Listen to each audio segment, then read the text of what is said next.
കായംകുളത്തെ LDF സ്ഥാനാർത്ഥി U പ്രതിഭയ്ക്കെതിരെ സ്ത്രീ വിരുദ്ധ പരാമർശം നടത്തിയിരിക്കുകയാണ് UDF നേതാവ്. ഇനി അതിൽ പിടിച്ചാടോ ഈ കൃഷ്ണമൂർത്തി കളിക്കാൻ പോകുന്നത്? എനിക്കിപ്പോ യു പ്രതിഭ MLA ചേരുകയാണ്. 10 വർഷം MLA ആയിരുന്നു യു പ്രതിഭ എന്നുള്ളതാണ്. ഈ MLAക്കെതിരെയാണ് ആ വിധത്തിലൊരു പ്രസ്താവന നടത്തുന്നത്. ഇപ്പോൾ അതിന് ഖേദം പ്രകടിപ്പിച്ച് നേതാക്കൾ എത്തുന്നുണ്ട്. ആ ഖേദമൊന്നും സ്വീകാര്യമല്ല എന്ന് തന്നെയാണ് MLA കാണേണ്ടത്. തീർച്ചയായിട്ടും ആ ഖേദമൊന്നും സ്വീകാര്യമല്ല. അവരുടെ സ്ത്രീത്വത്തെ അല്ലെങ്കിൽ അവരുടെ വ്യക്തിത്വത്തെ അധിക്ഷേപിക്കാനായിട്ട് ഒരാൾക്കും അവകാശമില്ല. എന്നോട് ചിലരൊക്കെ പറഞ്ഞത് അവർക്ക് വളരെ സങ്കടകരമായിട്ട് കേട്ടപ്പോൾ തന്നെ പലരും അവർക്ക് സങ്കടമായി തോന്നി. പലരും എന്നോട് തിരിച്ച് വിളിച്ചു പറഞ്ഞു. നമ്മൾ ഈ വാർത്താ സമ്മേളനത്തിനിടെ കരയുന്നുണ്ടായിരുന്നു. ഒരു സ്ത്രീ കരയണമെങ്കിൽ അത്രത്തോളം മനസ്സ് വേദനിച്ചിട്ടാകണം എന്നുള്ളതാണ്. ഇപ്പോഴും കണ്ണു നിറയുന്നുണ്ട്. ഏതൊരു മാനസികാവസ്ഥയിലായിരുന്നു അപ്പോൾ? എനിക്ക് ഭയങ്കര ഞെട്ടലായിരുന്നു ഇത് കേട്ടപ്പം. ഇത്രയും മോശമായിട്ടൊക്കെ ഒരാൾ എങ്ങനെയാ സംസാരിക്കുന്നത്? പച്ചവെള്ളം ചവച്ചു കുടിക്കണം പഞ്ചപാവം. വോട്ട് കിട്ടാൻ വേണ്ടി നമ്മൾ തന്ത്രങ്ങളല്ല പ്രയോഗിക്കേണ്ടത്. ഐഡിയോളജിയാണ്, വികസനം ക്ഷേമമാണ്. അത് ശരി പറഞ്ഞാണ് ജനങ്ങളുടെ ഇടയിൽ നോട്ട് ചോദിക്കുന്നത്. ഞാൻ എപ്പം പറയാറുണ്ട്, ഞങ്ങൾ എല്ലാവരും പറയുന്നതാണ്, ഞങ്ങൾ ശരി പറഞ്ഞും വികസനം പറഞ്ഞും ക്ഷേമം പറഞ്ഞും വോട്ട് ചോദിക്കുകയാണ്. എങ്ങനെ ഇത് മുന്നോട്ട് പോകാൻ ആലോചിക്കുന്ന ഈ വിഷയവുമായി ബന്ധപ്പെട്ട് ഇപ്പൊ LDF എല്ലാ നേതാക്കന്മാരും ഇവിടെയുണ്ട്. കായംകുളം ഒറ്റക്കെട്ടായിട്ട് പ്രതിരോധിക്കാൻ തീരുമാനിച്ചിട്ടുണ്ട്. ഇതൊരു സന്ദർഭമാണ്. പ്രതിഭയ്ക്കെതിരായ അധിക്ഷേപ പരാമർശം തെരഞ്ഞെടുപ്പ് പ്രചരണത്തിൽ സജീവമായി ചർച്ചയാക്കാൻ വേണ്ടിയാണ് ഇപ്പോൾ CPM-ന്റെ തീരുമാനം. ഇത് ലോകത്തെ ഏറ്റവും വലിയ സംഭവമാണ് എന്ന് പറഞ്ഞ് കൊട്ടിഘോഷിച്ചുകൊണ്ട് ഈ തെരഞ്ഞെടുപ്പിനെ സ്വാധീനിക്കാനുള്ള ഹീന ശ്രമത്തിലാണ് CPM-ഉം LDF-ഉം. ഇതൊക്കെ ചെയ്യാതെ പിടിച്ചു നിൽക്കാൻ പറ്റില്ല. ഇർഷാദ് ഇന്നലെ നടത്തിയ അധിക്ഷേപ പരാമർശം വലിയ രീതിയിൽ ചൂടുപിടിക്കുന്നു. CPM അതിനെ പ്രചരണായുധമാക്കി മാറ്റുന്നു. യു പ്രതിഭ തെല്ലും പിന്നാക്കം പോകുന്നില്ല. ഖേദം പ്രകടിപ്പിച്ചാൽ തീരുന്ന കാര്യമൊന്നുമല്ല. എല്ലാവരോടും എനിക്കൊന്നേ പറയാനുള്ളൂ, ഇതൊരു മഹാസംഭവമാണ്. ഇലക്ഷൻ കമ്മീഷന്റെ ഏറ്റവും ഫസ്റ്റ് ഇലക്ഷൻ കമ്മീഷൻ പറഞ്ഞത് ഒരു തരത്തിലും ഈ തെരഞ്ഞെടുപ്പിൽ വ്യക്തിഹത്യയോ വ്യക്തിപരമായ പരാമർശമോ അധിക്ഷേപമോ നടത്തരുതെന്നാണ്. എന്നിട്ട് അവൻ എന്നോട് ഇങ്ങനെ പെരുമാറണേ. അതുകൊണ്ട് തന്നെ പാർട്ടി മണ്ഡല സെക്രട്ടറി പറഞ്ഞതുപോലെ ഇലക്ഷൻ കമ്മീഷനടുത്ത് കൃത്യമായ പരാതികൾ കൊടുക്കും, പോലീസിൽ പരാതിപ്പെടും. എല്ലാ അർത്ഥത്തിലും അത് സർവ്വസജ്ജമായിട്ട് പാർട്ടി തന്നെ അത്തരം കാര്യങ്ങളുമായി മുന്നോട്ട് നീങ്ങുകയാണ്. അത് സർവ്വസജ്ജമായിട്ട് പാർട്ടി തന്നെ അത്തരം കാര്യങ്ങളുമായി മുന്നോട്ട് നീങ്ങുകയാണ്. മനോഹരം, ഗംഭീരം. കായംകുളത്തെ വികസനവും ക്ഷേമവും കൊണ്ട് ഞങ്ങളെയൊക്കെ അവരുടെ ഹൃദയത്തിലാണ് പലപ്പോഴും പലരും നമുക്ക് സ്ഥാനം തരുന്നത്. മേ ബി ഒരുപക്ഷെ അതിൻ്റെതായിട്ടുള്ള ഫ്രസ്ട്രേഷൻ കൊണ്ട് പറഞ്ഞതാവാം. ഇതിൽ ഈ ഇടതുപക്ഷത്തിന് കിട്ടുന്ന സ്വീകാര്യത കൊണ്ടും നമ്മൾ നടത്തിയ വികസനക്ഷേമ പ്രവർത്തനങ്ങൾ കണ്ട് മറ്റൊന്നും പറയാനില്ല.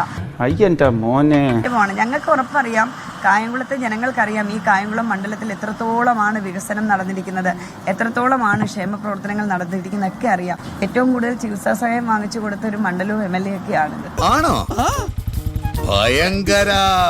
അത് കേവലമായൊരു മാപ്പ് പറച്ചിലിൽ തീരില്ല. ഇതിന്റെ ഒരു കറ ഒരു കാലത്തും അദ്ദേഹത്തിന്റെ രാഷ്ട്രീയ പ്രവർത്തനം ഈ ഒരു കറ ഒരു കാലത്തും മാഞ്ഞു പോവുകയില്ല. ഇതൊക്കെ ഞങ്ങളോട് പറഞ്ഞ ശരിക്കും ഞാൻ ആദ്യം ഞെട്ടിപ്പോയി. ഇത്ര മോശമായിട്ടൊക്കെ ഒരാൾ സംസാരിക്കുമോ? ഞാൻ ഞെട്ടിപ്പോയി. പിന്നീട് നല്ല സങ്കടം വന്നു. സ്റ്റിൽ നൗ അത്രയും വിഷമം ഉണ്ട് എനിക്ക്. ഞങ്ങളുടെ പ്രിയങ്കരിയായിട്ടുള്ള MLA വ്യക്തിപരമായി അധിക്ഷേപിച്ച് ഈ മണ്ഡലത്തിലെ തെരഞ്ഞെടുപ്പ് ചിത്രത്തിൽ മാറ്റങ്ങൾ വരുത്താനാണ് അവർ ശ്രമിക്കുന്നത്. യാതൊരു സംശയമില്ല, ജനങ്ങൾ ഇതിന് കണക്ക് പറയും എന്ന കാര്യത്തിൽ ഞങ്ങൾക്ക് യാതൊരു സംശയമില്ല. ഞങ്ങൾ ഈ നാട്ടിലെ ജനങ്ങളോടാണ് അഭ്യർത്ഥിക്കുന്നത്. ഇതിന് മറുപടി ഈ നാട്ടിലെ ജനങ്ങൾ പറയണമെന്ന് വളരെ ഹൃദയത്തിൽ തട്ടി ഞങ്ങൾ ആവശ്യപ്പെടുകയാണ്. ഇനി ഈ നാടകങ്ങളിൽ പറ്റില്ല, അത് നടപ്പില്ല. ശക്തമായ പ്രതിഷേധങ്ങളുണ്ടാവും. ശക്തമായ പ്രതിഷേധം ഈ കാര്യത്തിലുണ്ടാവും. ഈ നാട് മൊത്തം പ്രതിഷേധിക്കും. സ്വന്തം കാര്യം പറഞ്ഞാൽ മതി കേട്ടോ. LDF-ന്റെ പ്രതിഷേധമല്ല, ഈ നാട്ടിലെ ജനങ്ങളുടെയും സ്ത്രീകളുടെയും പ്രതിഷേധം ഈ കാര്യത്തിൽ ഉയരുമെന്ന് തന്നെയാണ് ഞങ്ങൾ വിശ്വസിക്കുന്നത്. UDF-ന്റെ ചെയർമാൻ എന്ന നിലയിൽ ഈ നടത്തിയ സ്ത്രീവിരുദ്ധ പ്രസ്താവന സ്ത്രീ പീഡനമാണ്. ഈ സ്ത്രീ പീഡനം എന്ന് പറയുന്ന കുറ്റകരമാണ്, ശിക്ഷാർഹമാണ്.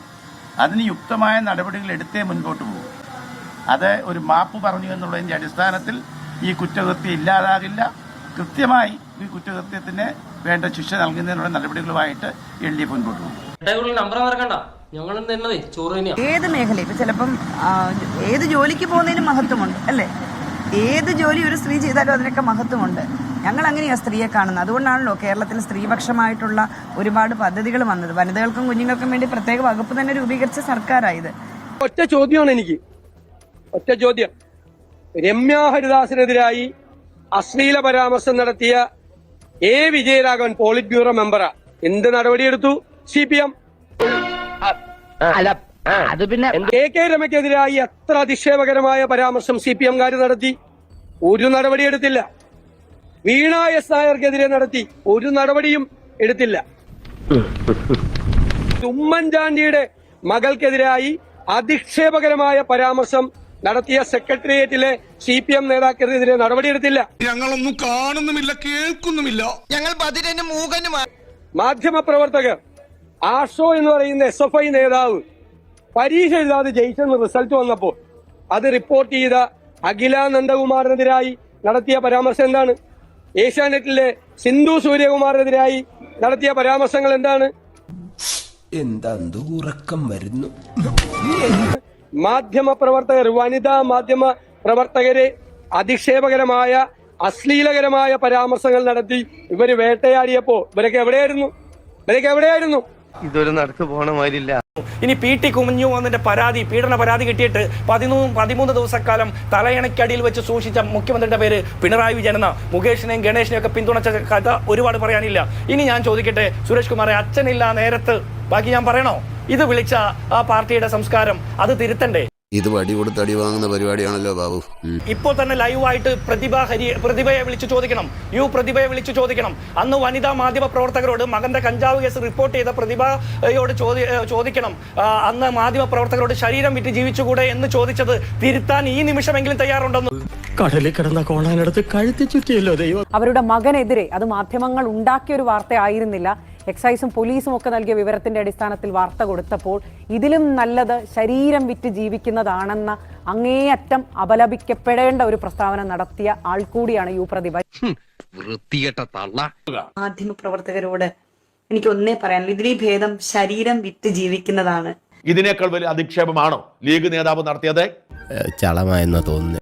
ഇതേ പ്രതിഭ, അതായത് ഇവിടുത്തെ വനിതാ മാധ്യമ പ്രവർത്തകർ ശരീരം വിറ്റ് ജീവിക്കുന്നവരാണെന്ന് പ്രഖ്യാപിച്ച പ്രതിഭയാണ് ഇന്ന് ഏതോ ഒരു പ്രാദേശിക ഞരമ്പൻ എന്തോ ഒന്ന് പറഞ്ഞതിന് പിന്നിൽ പൊട്ടിക്കരയുന്നത്. അപ്പോൾ ഇവിടുത്തെ വനിതാ മാധ്യമ പ്രവർത്തകർക്ക് സ്ത്രീത്വമില്ലേ? അവരുടെ സ്ത്രീത്വത്തെ എന്ത് വൃത്തികേട് പറഞ്ഞും അപമാനിക്കാൻ പ്രതിഭയ്ക്ക് ലൈസൻസ് ഉണ്ടോ? കമ്മ്യൂണിസ്റ്റുകാരി ആയതുകൊണ്ട് ലജ്ജയുണ്ടോ? ഉളുപ്പുണ്ടോ? ഇപ്പോഴിതാ ഒരു കള്ളക്കരച്ചിലുമായി രംഗത്ത് വന്നു. ഇത് കള്ളക്കരച്ചിലാണ്. വീണ കഴുത്തുളുക്കി എന്ന് പറഞ്ഞ് നിലവിളിച്ചതുപോലെ തന്നെയുള്ള കള്ളക്കരച്ചിലാണ് ശ്രീമതി പ്രതിഭയുടെ ഈ നാടകവും. വല്ലാതെ വേർക്കുന്നുണ്ടല്ലോ, ചൂടെടുക്കുന്നുണ്ടോ? ഈ തെരഞ്ഞെടുപ്പിൽ ഒരു തന്ത്രമുണ്ട്. അവരുടെ വിഷയങ്ങളൊന്നും ഉയർന്നു വരരുത്. ശബരിമല അടക്കമുള്ള CPM-ന്റെ അഴിമതികളും തട്ടിപ്പുകളും ഓർക്കുമ്പോൾ ജനങ്ങൾക്ക് വേദന ഉണ്ടാക്കുന്ന വിഷയങ്ങൾ ചർച്ചയാവരുത്.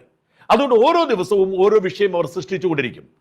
ഓരോ ഉടായ്പായിട്ട് അറിയിക്കോളൂ. ഏത് സ്ത്രീക്കാണോ അതൊരു അപമാനമായിട്ട് തോന്നുന്നത്, ആ സ്ത്രീ വ്യക്തിപരമായിട്ടാണ് അതിന് വേണ്ട നിയമ നടപടികളുമായി മുന്നോട്ട് പോകേണ്ടത്. പാർട്ടിയല്ല ഒന്നും പറഞ്ഞിരിക്കുന്നത്, പ്രതിഭ എന്ന വ്യക്തിയെയാണ്, എന്ന സ്ത്രീയെയാണ്. അപ്പൊ അവർക്കത് അപമാനമായിട്ട് തോന്നിയിട്ടുണ്ടോ എന്ന് എനിക്കറിയില്ല. കാരണം പാർട്ടിയാണിപ്പോ ചൂട്ടും കത്തിച്ച് ഇറങ്ങിയിരിക്കുന്നത്.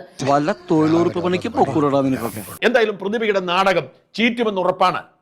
ഇതിനേക്കാൾ വൃത്തികേടുകൾ പറഞ്ഞ CPM നേതാക്കൾ, ഇതിനേക്കാൾ വലിയ വൃത്തികേട് പറഞ്ഞ പ്രതിഭ, എന്നിട്ട് ഇവർ മോങ്ങിയാൽ ആ മോങ്ങൽ കള്ളമോങ്ങലാണ്, കള്ളക്കണ്ണീരാണെന്ന് തിരിച്ചറിയാനുള്ള വിവേകം ഈ നാട്ടിലെ ജനങ്ങൾക്കുണ്ട്. കാര്യങ്ങളൊക്കെ കൈവിട്ട് പോയല്ലോ തിരുവട്ടമാ. ഇനി ഇവിടെ നിന്ന് അഴിവണ്ടാവാ, നമുക്ക് അങ്ങോട്ട് മാറിയിക്കാം. തൽക്കാലം ഇത്രയും മതി. വരട്ടെ.